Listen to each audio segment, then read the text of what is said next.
మంచిది. దేవుని ఘనమైన పరిశుద్ధ నామముకే మహిమ కలుగును గాక. దేవుని యొక్క మహాకృపను బట్టి గత కాలం అంతా కూడా దేవుడు కాచి కాపాడి లెక్కల కింద దాచి మరొక రోజు ఆయన సదురుగడడానికి ఆయన ఇచ్చిన ఈ భాగ్యాన్ని బట్టి ఆయన నామముకే మహిమ కలుగును గాక. చిన్న ప్రార్థన చేసుకుని వాక్య భాగంలోకి వెళ్దాం. స్తోత్రమునైనా మహాపరిశుద్ధుల దేవ మీకే వందనాలు, స్తోత్రాలు. కృపగల దేవుడు, దయగల దేవుడు నీవే నాయన. నీకు స్తోత్రం నాయన.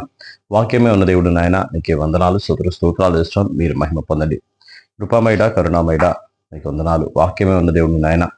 అయ్యా వాక్యం ద్వారా నాన్న మీరు మాతో మాట్లాడండి, మాలో ఉన్న లోపములు సరిచేయండి. ప్రభావం మమ్మల్ని దీవించండి, ఆశ్రయించండి తండ్రి. మీ సన్నిధి మాకు తోడుగా వచ్చి నడిపించి సహాయం తెచ్చమని వాక్యం వినుచున్న చూస్తున్న బిడ్డలకు కూడా నాయన మీ ఆత్మ అభిషేకం ఉంచి అయా తండ్రి మీకు స్తోత్రం నాయన ఆకర్షించుకుని సహాయం తెచ్చమని యేసునామములో నడుచున్నాం తండ్రి. ఆమేన్. మంచిది. దేవుని ఘనమైన పరిశుద్ధ నామముకే మహిమ కలుగును గాక. వాక్యం వినుచున్న చూస్తున్న మీ అందరికీ కూడా ప్రభువైన యేసుక్రీస్తు నామములో వందనములు శుభాలు తెలియజేస్తూ ఉన్నాను. నిన్నటి దినం వరకు కూడా మనం యెహోషువ గ్రంథాన్ని చదువుకుందాం. ఈ యెహోషువ గ్రంథం వరకు కూడా దేవుడు అబ్రహాముతో వాగ్దానం చేసిన వాగ్దానం ఆదికాండం 12వ అధ్యాయంలో దేవుడు వాగ్దానం చేశాడు. ఆదికాండం 12 అధ్యాయాల వాగ్దానం చేసిన వాగ్దానం అనేది యెహోషువ గ్రంథముతో వారికి స్వాస్యముగా దేవుడు ఇచ్చాడు. ఇప్పుడు ఇచ్చిన దాన్ని వారు ఎలా నిలబెట్టుకున్నారో, ఇచ్చిన దానిలో వారు ఎలా తృప్తి పొందారో, ఇచ్చిన దానిలో దేవునికి ఎలా నమ్మకంగా ఉన్నారో, దేవుని ఎలా మహిమపరిచారో అదంతా కూడా ఈ న్యాయాధిపతుల గ్రంథం దగ్గర నుండి రాజుల గ్రంథాలన్నీ కూడా అలాగే ఉంటాయి.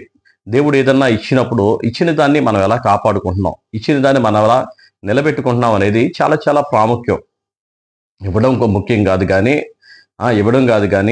ఇచ్చేటప్పుడు ఆయన ఎంత పోరాటం చేసి మనకి ఇచ్చాడో, అలాగే ఇచ్చిన తర్వాత మనం ఎలా ఉన్నామో ఇప్పుడు ఇదంతా కూడా ఈ న్యాయాధిపతుల గ్రంథం కానీ తర్వాత రాజుల గ్రంథాలు కానీ అన్ని కూడా దేవుడు తన వాక్కును పంపించి మనతో మాట్లాడుతూ మన సరిచేస్తూ మన సర్దిద్దు మనలో ఏ లోపాలు ఉన్నాయో మనలో ఏ ప్రాబ్లమ్స్ ఉన్నాయో అన్ని కూడా దేవుడు మనకి తెలియచేస్తుంటాడు. చూడండి, ఇప్పుడు న్యాయాధిపతుల గ్రంథము 1వ అధ్యాయంలో మనం చూసినట్లయితే న్యాయాధిపతుల గ్రంథము 1వ అధ్యాయం. యెహోషువ మృతి పొందిన తర్వాత ఇశ్రాయేలీయులు కనాను దేశంలో కనానీయులతో యుద్ధం చేయుటకు తమలో ఎవరు ముందుగా వారి మీదికి పోవలసినది యెహోవా తెలియచేయనట్లు ప్రార్థన చేయగా, యెహోవా ఆ దేశమును యూదా వంశస్థులకు ఇచ్చి ఉన్నాను, వారు పోవలనని సెలవిచ్చాను. అప్పుడు యూదా వంశస్థులు తమ సహోదరులైన షిమ్యోనీయులతో, మనము కనానీయులతో యుద్ధం చేయుటకు మా వంతులోకి మాతో రండి, మేము మీతో కూడా మీ వంతులోనికి వచ్చేదమని చెప్పగా, షిమ్యోనీయులు వారితో కూడా పోయిరి. కనానీయుల మీదికి యూదా వంశస్థులు పోయినప్పుడు యెహోవా కనానీయులను పెరిజీయులను వారికి అప్పగించెను.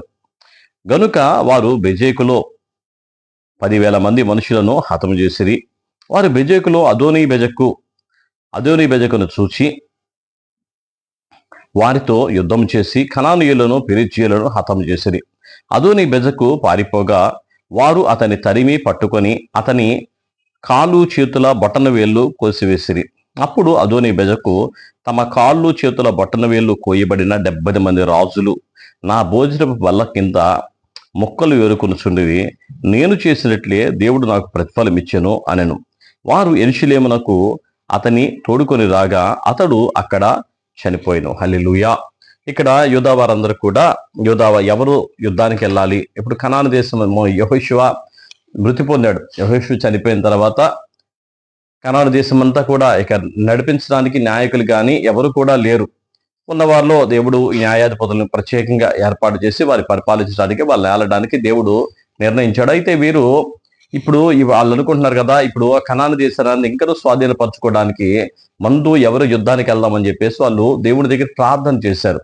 దేవుడి దగ్గర ప్రార్థన చేసినప్పుడు దేవుడు యోదావారిని పంపించాడు. యోదావారిని పంపించడానికి కూడా ఒక ముఖ్యమైన కారణం మనం చూడొచ్చు.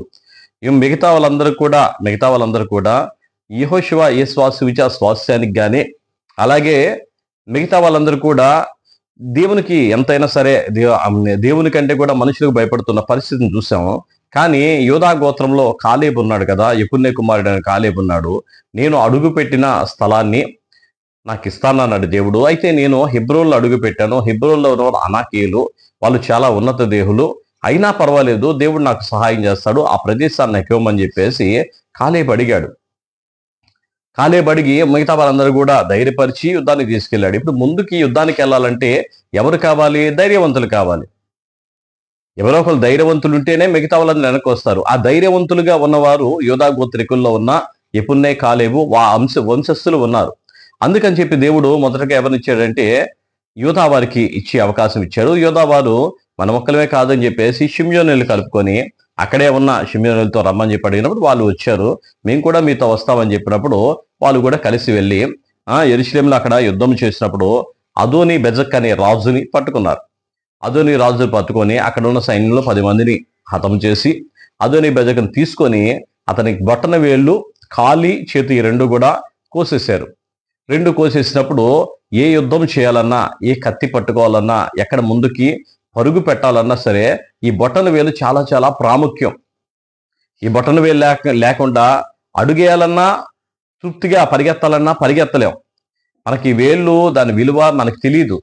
కానీ ఏదన్నా పని వచ్చినప్పుడు మాత్రం అర్థమైంది. కత్తి పట్టుకోవాలి లేదా బాణం వేయాలి. అప్పుడు ఆ బొటన వేలు ఎంత ప్రాముఖ్యంగా ఉంటాయో దాని మీద మన చేతి పిడికిలి ఎంత పట్టు కలిగి ఉంటుందో అప్పుడే అర్థమైంది. ఈ అదోని బెజకు 70 మంది రాజులనంట ఆయన మీదకి యుద్ధానికి వస్తే ముందు ఆయన చేసిన పని అంతా కూడా ఆ కాలు చేతిలో బొటన వేలు కోసాడంట. బొటన వేలు కోసేస్తే ఇక వాళ్ళు యుద్ధానికి ఎక్కడ వెళ్తారు? వాళ్ళు యుద్ధం చేయాలి ఎక్కడ చేస్తారు? అందుకని చెప్పి రాజుగారు పెట్టే భోజనం దగ్గర, ఆ భోజన బల్ల దగ్గర ఆయన వేస్తే మెతుకుల కోసం వాళ్ళు ఎదురు చూసే పరిస్థితిలోకి 70 మంది రాజులను కూడా ఆయన అలా చేసి ఉన్నాడని చెప్పేసి దాన్ని జ్ఞాపకం చేసుకున్నాడు. ఎప్పుడంటే అదోని బెజక్ కూడా ఆ అదోని బెజక్ కూడా అతని కాలి వేళ్ళు రెండు కూడా కోసేసినప్పుడు వీళ్ళు కూడా అలా పడి ఉన్నప్పుడు యుద్ధంలో ఈ పౌరుషం కలిగిన వాడు, యుద్ధంలో రాజుగా ఉన్నవాడు యుద్ధం చేయకపోతే అసలు ఎంతైనా సరే మనిషి మానసికంగా చచ్చిపోయిన పరిస్థితి. అలాగే మనుషులు 70 మంది రాజులను చేస్తే ఆయన అంటున్నాడు కదా, నేను చేసినట్లే దేవుడు నన్ను చేశాడు, నాకు కలిగినట్టే దేవుడు నాకు నేను చేసినట్లే ఏదైనా ప్రతిఫలం ఇచ్చేది దేవుడే. ఆ ప్రతిఫలం ఇచ్చిన దాన్ని ఇక్కడ చెప్తున్నాడు. ఆ ప్రతిఫలమే మనం చూసినట్టయితే బైబిల్ గ్రంథంలో కూడా చాలా వాటికి దేవుడు ప్రతిఫలం ఇచ్చాడు. అయితే మన సమయం సరిపోదు కానీ వాక్యాలు చదివేటప్పుడు అలాంటి ప్రతిఫలం అనేది అదోని బెజకు పొందుకున్నాడు. తర్వాత చూడండి 8వ వచనం నుండి, యూదా వంశస్థులు యెరూషలేము మీదకి యుద్ధం చేసి దాన్ని పట్టుకొని కొల్లపెట్టి ఆ పట్టణమును కాల్చివేసిరి. తరువాత యూదా వంశస్థులు మన్యముల యందును దేశమందును లోయల యందును నివసించిన కనానీయులతో యుద్ధం చేయుటకు పోయిరి. మరియు యూదా వంశస్థులు హెబ్రోన్లో నివసించిన కనానీయుల మీదకి పోయి షేషాయిని, అమ్మాయిని, తల్మాయిని హతం చేసిరి. ఆ హెబ్రోను పేరు కిరియతర్బా. అక్కడ నుండి వారు దేబీరు నివాసుల మీదకి పోయిరి. పూర్వము దేబీరు పేరు కిరియత్సే పేరు. కాలేబు కిరియత్సే పేరును పట్టుకొని కొల్లపెట్టువానికి తన కుమార్తె అయిన అక్సాను ఇచ్చి పెళ్లి చేసేదనని చెప్పగా, కాలేబు తమ్ముడైన కనజు కుమారుడు ఉత్నీయేలు దాన్ని పట్టుకునను. గనుక కాలేబు తన కుమార్తె అయిన అక్సాను అతనికిచ్చి పెళ్లి చేశాను. ఆమె తన పెరిమిటి ఇంట ప్రవేశించినప్పుడు తన తండ్రిని ఒక పొలము అడుగుటకు అతన్ని ప్రేరేపించును. ఆమె గాడిదను దిగగా, కాలేబు నీకేమి కావాలని అడిగాను. అందుకు ఆమె, దీవెన దయచేయము, నాకు దక్షిణ భూమి ఇచ్చి ఉన్నావు, నీటి మడుగులను కూడా నాకు దయచేయమని అనను. అప్పుడు కాలేబు ఆమెకు మెరక మడుగులను, పల్లపు మడుగులను ఇచ్చెను.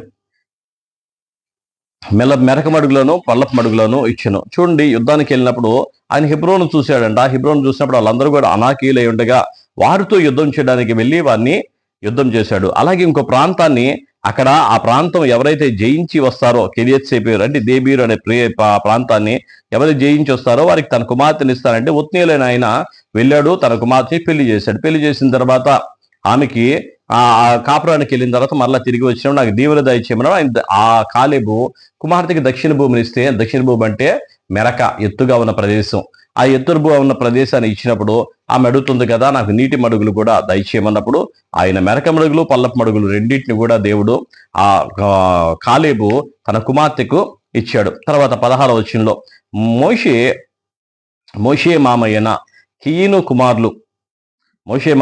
కీయను కుమారులు యోధా వంశస్థుల కూడా ఖర్జూరపు చెట్ల పట్టణంలో నుండి అరాదు దక్షిణ దిక్కులోని యోధా అరణ్యంలోనికి వెళ్ళి అక్కడ చేరి ఆ జనముతో నివసించిరి. యోధా వంశస్థులు తమ సహోదరులైన షిమ్యోనీయులతో కూడా పోయి జఫతులో నివసించిన కనానీయులను హతము చేసి పట్టణములను నిర్మూలన చేసి ఆ పట్టణముకు హోర్మా అను పేరు పెట్టిరి. హోర్మా అంటే నిర్మూలం అనే పేరు పెట్టిరి. యూదా వంశస్థులు గాజాను దాని ప్రదేశమును, అష్కెలోను దాని ప్రదేశమును, ఎక్రోను దాని ప్రదేశమును పట్టుకొనిరి. యెహోవా యూదా వంశస్థులకు తోడై ఉన్నందున వారు మన్య దేశమును స్వాధీనపరుచుకొనిరి. అయితే మైదానమందు నివసించు వారికి ఇనప రథములున్నందున వారిని వెళ్ళగొట్టలేకపోయిరి. మోషే చెప్పినట్లు వారు కాలేబునకు హెబ్రోనియగా అతడు 3 అనాకీయులను అక్కడి నుండి పారద్రోలి దాన్ని స్వాధీనపరుచుకొను. యెరూషలేములో నివసించు యెబూసీయులను బెన్యామీయులు వెళ్ళగొట్టలేదు. యెబూసీయులు బెన్యామీయులతో కూడా నీటి వరకు యెరూషలేములో నివసించుచూ ఉన్నారు. యోసేపు ఇంటివారు బేతేలునకు వెళ్ళినప్పుడు యెహోవా వారికి తోడే ఉండెను.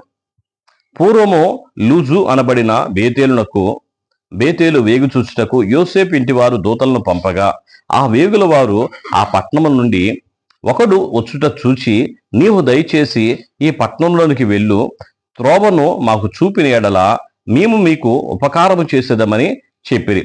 అతడు పట్టణంలోనికి పోవు త్రోవను వారికి చూపగా వారు ఆ పట్టణమును కత్తివాత హతము చేసిరి. కాని ఆ మనుషుని వాని కుటుంబీకులందరినీ పోనిచ్చిరి. ఆ మనుషుడు హిత్తీయుల దేశమునకు వెళ్ళి ఒక పట్టణమును కట్టించి దానికి లూజు అను పేరు పెట్టెను. అది నేటి వరకు దానికి అదే పేరు. మనష్షీయులు బెత్షాయేను దాని పల్లెను, తల్మాయిను, తయ్యినాకును దాని పల్లెను, దోరు నివాసులకును దోరు పల్లెలను, ఇబ్లైకు దాని పల్లెలను, మెగిద్దో నివాసులు మెగిద్దో పల్లెలను స్వాధీనపరుచుకొనలేదు. ఎలయనగా కనానీయులు ఆ దేశంలో నివసింపవలనని గట్టి పట్టుపట్టి ఉండిరి. ఇశ్రాయేలు బలవంతులైన తరువాత వారు కనానీయుల చేత వెట్టి పనులు చేయించుకుని కానీ వారిని బొత్తిగా వెళ్ళకొట్టలేదు. ఎఫ్రామీయులు గేజేరులో నివసించిన కనానీయులను వెళ్ళగట్టలేదు. గేజేర్లో కనానీయులు వారి మధ్యలో నివసించిరి. జబూలూనీయులు కిత్రోను నివాసుల సహోలోలు నివాసులు వెళ్ళగొట్టలేదు. కనానీయులు వారి మధ్య నివసించిరి, వారికి వెట్టి పనులు చేయువారైరి. ఆషేరీయులు అక్కో నివాసులను, సీదోను నివాసులను, అహలాబు వారికి, అగ్జీబు వారిని, హెల్బా వారిని, అపేకు వారిని, రేహబు వారిని, అష్షూరీయులు దేశ నివాసులైన కనానీయులను వెళ్ళగొట్టక వారి మధ్య నివసించిరి. నఫ్తాలీయులు బెత్షెమెషు వారిని, బేతానాతు వారిని వెళ్ళగొట్టలేదు. కానీ బేతానాతు నివాసుల చేత వెట్టి పనులు చేయించుకొనిరి. అమోరీయులు దానీయులను పల్లపు దేశములకు దిగనీయక మన్యమును దాన్ని వెళ్ళగొట్టిరి. అమోరీయులు అయ్యాలోను నందలి హేరెసు కొండలోను షయల్బీములోను నివసింపవలనని గట్టి పట్టుపట్టి ఉండగా యోసేపు ఇంటి వారు బలవంతులై వారి చేత వెట్టి పనులు చేయించుకుని అమోరీయులు సరిహద్దు అక్రాబీము మొదలుకొని హస్సిల్లా వరకు వ్యాపించెను. హల్లెలూయా. ఇలాగ వారి ప్రాంతమంతా స్వాధీనపరుచుకున్నారు. కానీ మోషే చెప్పినట్లుగా కనానీయులను వారు వెళ్ళగొట్టలేదు. వారు గట్టి పట్టుపట్టి ఉండగా వారిని బానిసలుగా చేసుకున్నారు. వారిని వెట్టి పనులు చేసేవారిగా ఉంచారే తప్ప వారిని వెళ్ళగొట్టే పని వారు చేయలేదు. వారిని వెళ్ళగొట్టకుండా ఉన్నందుకు తర్వాత వారి యొక్క విధానాల్లోనూ వారి యొక్క పద్ధతులు వీరందరూ కూడా ఆలోచించడం వారు చేయడం మొదలుపెట్టారు. ఆ తర్వాత ఉన్న పరిస్థితులన్నీ కూడా మనం చూడగలుగుతాము, చదవగలుగుతాము. నిజమే కదా. మనిషిలో ఒక లోపం ఉందంటే చూడండి, ఒక మనిషి తాగుబోతాడైతే వాడికి ఏదో ఒక వ్యసనం, ఇప్పుడు తాగేవాడు ఉన్నాడు, దాంతోపాటు సిగరెట్ తాగుతాడు, దాంతోపాటు గుట్కా వేస్తాడు. దేవుని సన్నిధికి వచ్చిన తర్వాత అన్నీ మానేయాలి. అన్నీ మానేయకుండా నేను తాగుడు మానేశానండి, సిగరెట్ ఒకటే ఉందంటాడు. ఈ సిగరెట్ కూడా మానేశాను, గుట్కా ఒకటే ఉందంటాడు. గుట్కా కూడా మానేశానండి, కైనే ఒకటే ఉందంటే అంటాడు. అన్నీ మానేసి బీడీ ఒకటి తాగుతున్నా అంటాడు. దేవుడు చెప్పేది ఏంటి?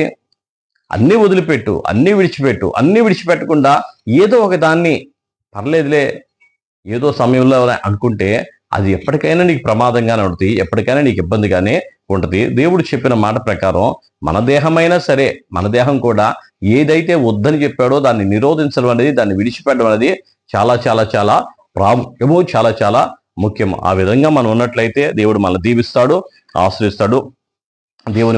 దేవుని కృప మనకి తోడుగా ఉంటుంది. దేవుడి మాటలు దీవించి ఆశ్రయించును గాక. చిన్న ప్రార్థన చేసుకుందాం. స్తోత్రం నాయన, మహాపరిశుద్ధమైన దేవ మీకే వందనాలు, స్తోత్రాలు. జీవం గల దేవ, జీవాధిపతి మీకు వందనాలు. సర్వాధికారి, సర్వశక్తిమంతుడా మీకు స్తోత్రాలు చేస్తున్నాం. మీరే మహిమ పొందండి ప్రభువా. వాక్యమైన దేవుడు నాయన, ప్రభా వాక్యం ద్వారా మీరు మాతో మాట్లాడారు. వాక్యం వినుచున్న చూస్తున్న బిడ్డలు కూడా దీవించి ఆశించి మీ సన్ని తోడుగా నడిపించి సహాయం తెచ్చమని కృపతలు బోధన చేసి మీరే మహిమ పొందమని యేసు నామములో అడుగుచున్నాం తండ్రి, ఆమేన్. అందరికీ కూడా 2 వందనాలు.